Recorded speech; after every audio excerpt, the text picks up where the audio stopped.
বাংলাদেশের অন্যতম অবস্থান। আমরা দেখছি সীমান্তে আমাদের বিডিআর ভাইকে বিসিএফ ভাইরা হত্যা করছে, অথচ আমাদের বাংলাদেশের পক্ষ থেকে এটার কোনো নিন্দাও জানানো হচ্ছে না। আমরা আমাদের স্বাধীন সার্বভৌম রাষ্ট্রের আমরা আশঙ্কায় আছি।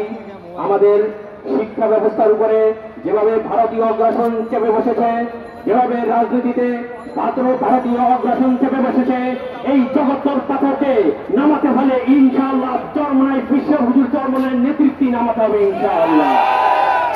আমরা স্বাধীনতার অতন্ত্র প্রহরী হিসেবে বলতে চাই, যদি আমার বাংলাদেশের একজন নাগরিককেও ভারত গুলি করে হত্যা করে সেই হাত আমার স্বাধীনতার থেকে হাত তুলবে, ওই হাতকে আমরা ভেঙে দেব। সেই পা আমার দেশকে দখল করার জন্য আসবে, সেই হাত পাকে আমরা ভেঙে দেব ইনশাআল্লাহ। নাসরুল্লাহ ফাতহুল করিম।